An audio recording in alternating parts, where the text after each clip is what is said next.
রাধে রাধে বন্ধুরা, সবাই কেমন আছো? আশা করি সবাই ভালো আছো। তো আজকে একটা ভিডিও নিয়ে আসলাম। তো এই দিদিভাইটাকে যেটা দেখতে পাচ্ছ, দিদিভাইটা নাকি আমাদের মধ্যে আর নেই।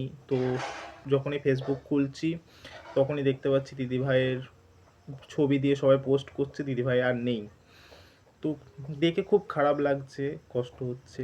দিদিভাইয়ের ভিডিও আমার খুব ভালো লাগতো। দিদিভাইয়ের ভিডিও আমি দেখতাম। দিদিভাই যেরকম জীব প্রাণীকে ভালোবাসতো, আপন করে নিয়েছিল, ঠিক আছে, ভিডিওগুলো দেখতাম, সত্যি খুবই ভালো লাগতো। ভাবতে পারছি না যে দিদিভাই আমাদের মধ্যে আর নেই, কিংবা দিদিভাইয়ের ভিডিও আর আমরা দেখতে পাবোও না। আমি এখনও বিশ্বাস করতে পারছি না। সবাই পোস্ট করছে, ছবি দিয়ে দেখছি আমি, দিদিভাই যা আর নেই আমাদের মধ্যে। তো এখনও বিশ্বাস করে উঠতে পারছি না যে দিদিভাই আমাদের মধ্যে নেই। তো একটা কথাই বলবো, যাই কিছু হয়ে যাক না কেন, এরকম ভুল ডিসিশন কেউ নিও না, ঠিক আছে? লড়াই করে বাঁচো। তো মানুষের জীবনে অনেক কষ্ট দুঃখ মধ্যে দিয়ে যায়, ঠিক আছে? হয়তো আমরা ভিডিও করি হেসে খেলে, হয়তো সবাই ভাবে আমাদের জীবনটা অনেকটাই ভালো।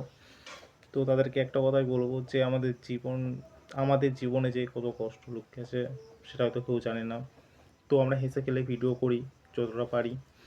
তো কেউ ভুল ডিসিশান নিও না, খুব ভুল কিছু করো না, ঠিক আছে? বাবা মায়ের মুখ চেয়ে। তো খুবই খারাপ লাগছে এটাই, যে দিদিভাই আর নেই আমাদের মধ্যে। তো নিজেকে এখনও বিশ্বাস করতে পারছি না আমি।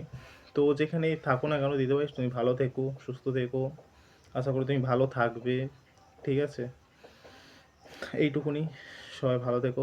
রাধে রাধে।